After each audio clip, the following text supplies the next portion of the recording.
Upper Room, Philippines. This is the Lord's touch.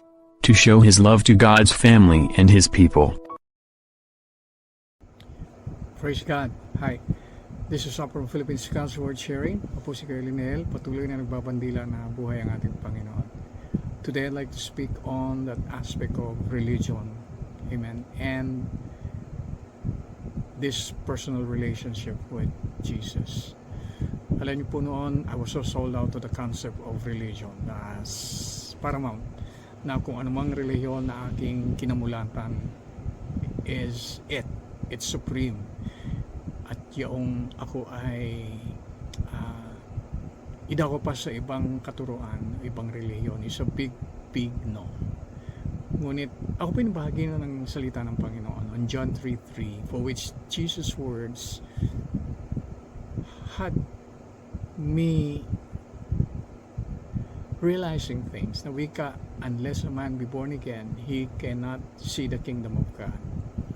Ito po ay pangungusap ng Panginoon sa isang lalaki, learned man Nicodemus, was inquiring of the things of God. At wika niya, maliban ang tayo ipanganak na muli, hindi niya mararanasan ang paghahari ng Panginoon sa kanyang buhay. Sadly, Nicodemus did not respond to Jesus' invitation.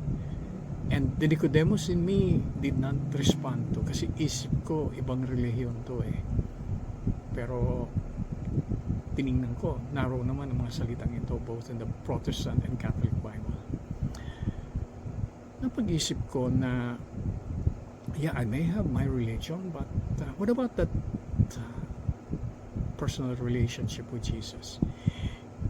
Hindi porke tayo ay may relihiyon, yeah, there can be that relationship with the Lord, pero ibang relasyon ang hinahanap ng Panginoon. It's that surrendering oneself to the Lordship of Jesus and not being surrendered to the Lordship of a religion.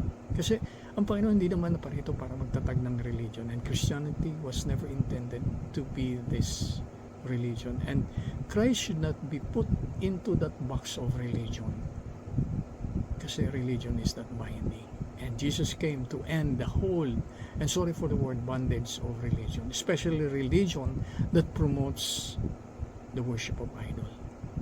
Na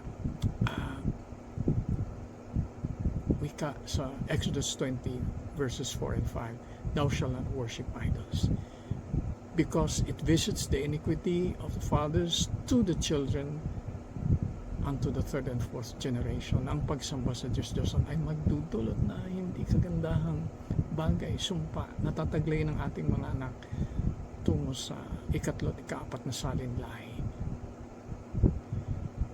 So, the Lord is inviting us to experience 2 Corinthians 5:17, a week. If anyone be in Christ is a new creation, behold, new things has come, old things pass away. My mother experienced this spiritual rebirth. Alam niyo, noon, we were into some difficult times. Amen. We were into bankruptcy, and there was so much negativism in our family. Parang may balumbo ng uncertainty, defeat, and everything. Ngunit ang aking ina ay dumako sa Panginoon at naranasan itong spiritual rebirth. Amen. She became a transformed person, a new person. And we were confronting her. Sabi, Ma, this is of different thing. Ika niya, anong pipiliin niyo? Luma akong katawan o ngayon na ako'y natutong lumapit sa Panginoon? And that silence us. Kaibigan, kapatid, we need to draw nigh to Jesus. Amen. Be led by the Holy Spirit. Amen. Repent of our sins and confess our sins directly to God. Accept Jesus as Lord and personal Savior. At yun lang. No ritual, nothing, because religion is that of ritual system practices, but with Christ it is not. It's just having Christ come into our life. Amen? Would you do that? Can we pray? Join me. Father, thank you na ang pagkakataon to would draw me to you, and nasain ko, Panginoon, na maranasan ko spiritual rebirth, that your Holy Spirit will move in me and that transformation will move in my life, in my heart, in my whole being. Thank you, Jesus, that this will get me to see your kingdom. And thank you, Lord, for your workings in my life from now on. In Jesus' name, amen. God bless.